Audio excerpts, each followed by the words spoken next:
അസ്സലാമു പ്രാവുകളുടെ കണ്ണിന് കുറേ സ്പെഷ്യാലിറ്റീസ് ഉണ്ട്. പല വെറൈറ്റീസ് ഓഫ് കണ്ണുകൾ കാണും. കാരണം പല കളറുകളിൽ പല കളറുള്ള കണ്ണുകൾ കാണും. അപ്പോൾ പ്രാവുകളുടെ കണ്ണ് എപ്പോഴും ഭയങ്കര ഇങ്ങനെ എന്താ പറയുക, പ്രൊജക്റ്റ് ചെയ്തിട്ടാണ് നിൽക്കുക. പ്രാവ് സ്ഥിരമായിട്ട് വളർത്തുന്ന ആളുകൾ എപ്പോഴും പ്രാവുകളുടെ കണ്ണിൽ ഇങ്ങനെ ചിലവരൊക്കെ ഇങ്ങനെ പിടിച്ച് നോക്കുന്നതാണ്. പന്തയ പ്രാവുകളിലേക്ക് ഇങ്ങനെ പിടിച്ച് നോക്കുന്നതാണെന്ന് പറഞ്ഞാൽ കണ്ണിൻ്റെ ക്വാളിറ്റി ആളുകൾ ചെക്ക് ചെയ്യണം. അപ്പോൾ പ്രാവിൻ്റെ കണ്ണിന് എന്തെങ്കിലും പറ്റിക്കഴിഞ്ഞെന്ന് പറഞ്ഞു കഴിഞ്ഞാൽ ആളുകൾക്ക് പെട്ടെന്ന് അറിയും അതിനെന്തോ വെയ്യാണ്ടായിരിക്കുകയാണെന്ന്. അപ്പോൾ ഫോർ എക്സാമ്പിൾ കുറേ കണ്ണുകളുണ്ടെന്ന് പറഞ്ഞില്ലേ, നമ്മൾ കാണിച്ചു തരാം. അപ്പോൾ ഇതിൻ്റെ കണ്ണ് നോക്ക്, ഇതിൻ്റെ കണ്ണ് കണ്ടില്ലേ, ഈ കളർ കണ്ണാണ്, ഈ കളർ കണ്ണല്ലേ. ഇനിയിപ്പോൾ വേറൊരു പ്രാവിൻ്റെ കണ്ണ് ഞാൻ കാണിച്ചു തരാം.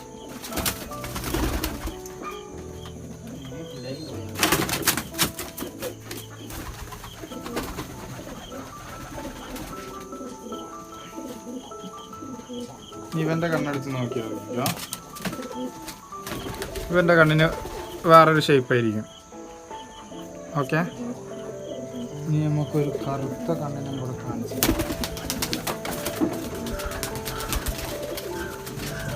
ഇത് നോക്കി നോക്ക്, ഇത് ഫുള്ള് കറുപ്പ്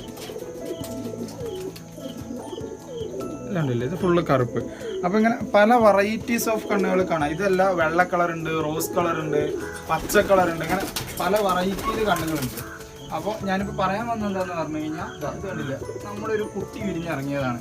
ഇതിൻ്റെ കണ്ണാകെ സീനോസ്കി ആയിട്ടിരിക്കുകയാണ്. നോക്ക് കണ്ണ് നോക്ക്, കണ്ണിൽ എന്തൊക്കെയോ പീളയും കാര്യങ്ങളൊക്കെ കണ്ടില്ലേ, കണ്ണിൽ എന്തൊക്കെയോ പീളയും കാര്യങ്ങളും, ആകെ സീന് എന്ന് പറഞ്ഞാൽ ഒടുക്കത്തെ സീന്. അപ്പോൾ ഇതിന് എന്ത് ചെയ്യാൻ പറ്റും? സാധാരണയായിട്ട് നമ്മൾ ഇവിടെ യൂസ് ചെയ്തിട്ട് വരുന്ന മരുന്നെന്ന് പറയുന്നത് സിപ്ലോക്സിൻ എന്ന് പറഞ്ഞ ഈ മരുന്നാണ്. ഇതുണ്ടല്ലേ. അപ്പോൾ ഇങ്ങനെ കണ്ണിന് രോഗം വന്നു കഴിഞ്ഞാൽ നമ്മൾ യൂസ് ചെയ്യുന്ന മരുന്ന് ഇതാണ്. ഇത് നമ്മൾ സ്ഥിരമായിട്ട് പ്രാവ് വളർത്തുന്ന ആളുകളുടെ അടുത്ത് ചോദിച്ച് മനസ്സിലാക്കിയിട്ട് നമ്മൾക്ക് റിസൾട്ട് ഉണ്ടായിട്ടുള്ളൊരു മരുന്നാണ്. ബട്ട് ഇത് വളരെ ഹെവി ആയിട്ട് വന്നു കഴിഞ്ഞു എന്ന് പറഞ്ഞു കഴിഞ്ഞാൽ നമ്മൾ മരുന്ന് ഇട്ടിച്ച് കഴിഞ്ഞാലും നമ്മുടെ കയ്യിൽ നിന്ന് ചത്തുപോയ പ്രാവുകളുണ്ട്, രക്ഷപ്പെട്ട പ്രാവുകളുണ്ട്. അപ്പോൾ നമ്മളിവിടെ സ്ഥിരമായിട്ട് യൂസ് ചെയ്യുന്ന മരുന്നാണ് സിപ്ലോക്സിൻ എന്ന് പറയുന്നത്. ഇതല്ലാണ്ട് വേറെ ഏതെങ്കിലും മരുന്നുണ്ടോ, അല്ലെങ്കിൽ ഇതിന് വേറെ എന്തെങ്കിലും റെമഡി ചെയ്യാൻ പറ്റുമോ, അല്ലെങ്കിൽ ഇത് എന്ത് കാരണം കൊണ്ടാണ് വരുന്നതെന്ന് ചോദിച്ചു കഴിഞ്ഞാൽ എനിക്കറിയില്ല. അപ്പോൾ അങ്ങനെ അതാർക്കെങ്കിലും അറിയണമെന്നുണ്ടെന്നുണ്ടെങ്കിൽ നിങ്ങൾ എന്ത് കാട്ടണം, നമുക്ക് അറിയിക്കണം. പിന്നെ ഇതെങ്ങനെയാണ് ഒറ്റിക്കുക എന്ന് പറഞ്ഞു കഴിഞ്ഞാൽ 2 കണ്ണിലും ഓരോ തുള്ളി രാവിലെയും വൈകുന്നേരം. അതാണ് ഇപ്പോൾ പ്രാവുകളുണ്ട്. അപ്പോൾ ഈ കുഞ്ഞ് കണ്ടില്ല, ഇവൻ ആൾ ഹെൽത്തിയാണ്. പക്ഷേ ഇതിങ്ങനെ വിട്ട് കഴിഞ്ഞെന്ന് പറഞ്ഞാൽ എന്ത് സംഭവിക്കുമെന്ന് പറഞ്ഞു കഴിഞ്ഞാൽ ആൾ വെയ്യാണ്ട് കണ്ണ് ഫുള്ള് കാണാണ്ടാവും, ഫുള്ള് പാടം മറിഞ്ഞിട്ട് ആള് പരലോകത്ത് പോകും. അപ്പോൾ സീനാവും. അപ്പോൾ ഇതാണ് നമ്മളിവിടെ യൂസ് ചെയ്തുകൊണ്ടിരിക്കുന്ന മരുന്ന്.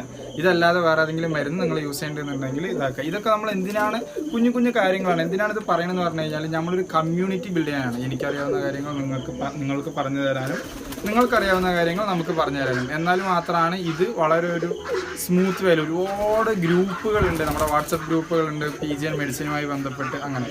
അപ്പോൾ അറിയാത്തവർക്കായിട്ട് പറഞ്ഞതാണ്. ഓക്കെ, ഇനി ഒരു പുതിയൊരു വീഡിയോ ആയിട്ട് കാണാം.